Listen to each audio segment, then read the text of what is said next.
Very proud of our run game and how effective it was, especially in the second half. I thought the offensive line and the runners did a magnificent job and really separated us in the game, especially in the fourth quarter, being able to win that quarter 28-10. I thought the running game was the separation in the game. Stay with that run game.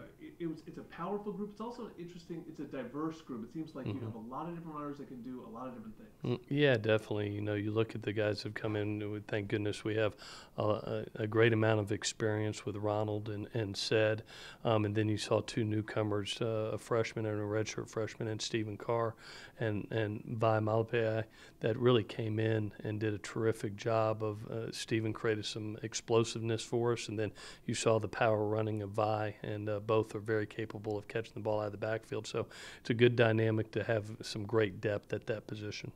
You knew that the wide receivers, you were going to break in some new ones. Where do you want to see improvement in the passing game? Just making their plays. I thought we got a little bit off rhythm in the first half. One was some penalties, but we also had 4 drop balls in that first half that I thought really threw us off sorts a little bit. It's a big difference between 2nd and 1 to 2 and 2nd and 10. So we need to be effective in just making our plays. And we knew we'd go through some growing pains with some young players, and that's all part of it. The first time in the Coliseum, but I look forward to watching them progress from week to week and get better from week to week. Defensively, you talked post game about some tackling issues. Is that something that'll just get better? The rust was maybe shaken off, or is that something that you're really focused on this week? Yeah, going back to the film, it really was 3 phases.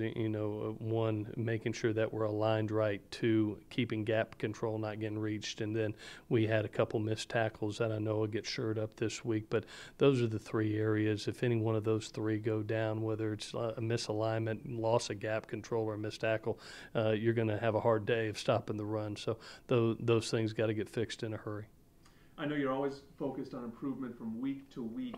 Week 1 to week 2, Mm-hmm. is that really the best opportunity all season? You see really across the country, great opportunity for teams to improve. Yeah, no question. Is having the opportunity just to play cleaner football, especially offensively, eliminating the penalties that put you in passing situations. Our strength is when we're able to stay balanced in both run and pass. I think that's when we're most effective. And if we have penalties like we had in the first half, obviously that sets you back. Familiar opponent this week.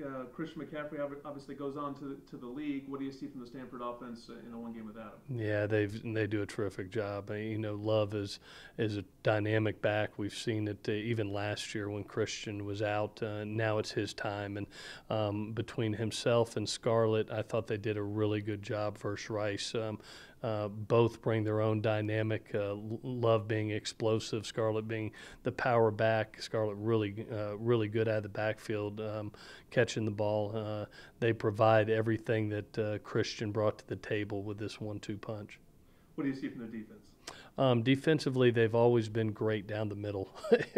It seems like they always have a really talented nose guard, a really talented Mike linebacker, and free safety. And this year is no different. It starts with their nose, who I think is a really good player, in Harrison Phillips, and then having the opportunity to have an edge rusher like they've always had in Colin Bayai. They are really, really good and talented on that defensive front. We've seen this game in recent years come down to kicks at the end. How important? It's important every week, but how important is special teams in the battle between USC and Stanford? This has always been, since I've been here, and this is my 8th season, this has always been a very close ball game. And I remember Stanford winning it on a field goal when they had Andrew Luck on the last play of the game. And I remember us a couple of years ago winning it on a field goal to make the hometown crowd extremely excited when they were ranked very high. So special teams is always critical. And being able to make those field goals is imperative. And Chase did his job last week. We expect him to do the same this week. You mentioned that crowd, and what kind of effect can they have on the game this week? A little cooler should be nice. Primetime game against Stanford, though, in the Coliseum. What kind of effect can the Yeah, we thank our Trojan fans and family, because they really, in that game last week, if you think about the fourth quarter, especially in some critical third down situations, they actually got us 2 penalties in that game by being so loud that we got some false starts. So thank you to our Trojan family. We hope and are looking forward to more and even louder and more exciting times.